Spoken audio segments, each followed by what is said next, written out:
Quand on prononce le nom de Louis Vicat, on pense souvent à une invention, à une formule, à un progrès technique. Louis Vicat était bien plus qu'un ingénieur brillant. C'était un homme de son temps, né à la fin du XVIIIe siècle, qui est animé d'une curiosité profonde, d'une volonté farouche. Comprendre le monde, le faire avancer. Louis Vicat était un scientifique, un homme de terrain.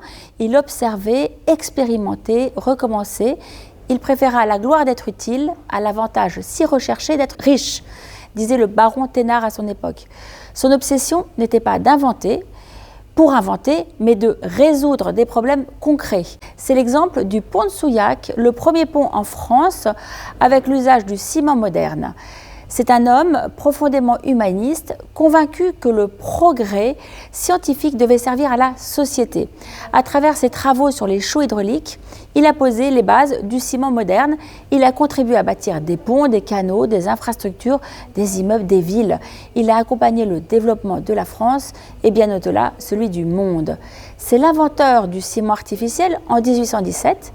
Il ne dépose pas de brevet, mais donne son invention à la collectivité.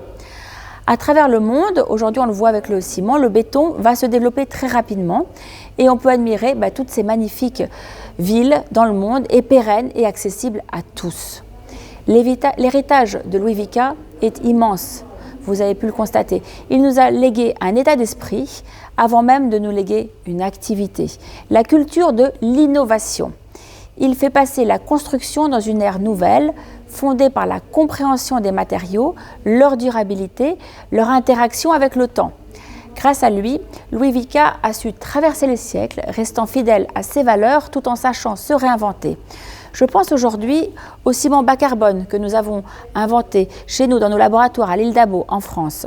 Louis Vicat est une source d'inspiration. C'est un modèle d'action pour les générations à venir. La Fondation Louis Vicat, que je préside, a pour mission de porter ces valeurs de solidarité, promouvoir la culture scientifique, le patrimoine en béton, la protection de l'environnement. Je suis fière aujourd'hui d'avoir pu vous présenter ce grand homme Louis Vicat qui était visionnaire.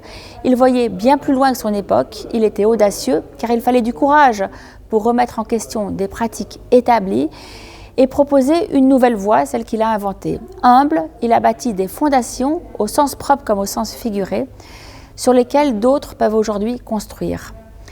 Louis Vicat a su transformer la connaissance en un héritage et l'innovation en transmission.